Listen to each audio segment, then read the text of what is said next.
I was talking with a high-ranking official in college sports and college football, and one of the issues, because we talked about BYU and Notre Dame just came up, what's their conference future, all of that type of thing. More realignment is coming. And the thing that many of the people in charge are weighing is, do you do it now while things are topsy-turvy and already shaken, or do you let it settle down and then have yet another seismic shift? Pete, does this happen? Does this happen in the next 6 months, 12 months, or 5 years, that the next round of getting, as Kevin Warren said to Bryant Gumbel and others have alluded to, that maybe SEC, Big Ten are like in the neighborhood of 20 teams each?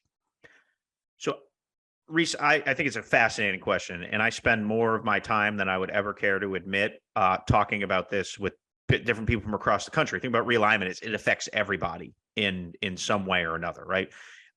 I don't think the only way that there is another wave of realignment soon is one of two things. One is somehow that Washington, Oregon, West Coast wing, which the Big Ten clearly covets, creates more value. There is not a lot of interest from the television standpoint, which means there's not monetarily, and then there's not a lot of, which means Ohio State, Michigan, and Penn State would have to take a pay cut.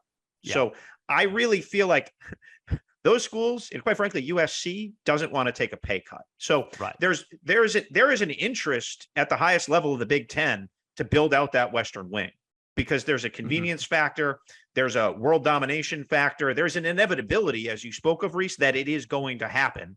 So it's like the old Jeremy Foley, if not eventually, why not now, right? Like that notion. That said, there is not enough, my understanding from talking to a lot of people about this is that there's not enough TV value right now for that to happen. And the Ohio States, Penn States, Michigans, and this is another dynamic there too that I think hasn't been talked about enough, Reese. USC doesn't want more West Coast neighbors than UCLA.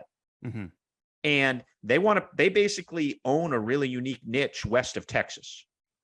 And if you talk to people at USC, there is a distinct sense there that the exclusivity of owning Los Angeles and being on the other side of the moat only with UCLA there means a lot to them.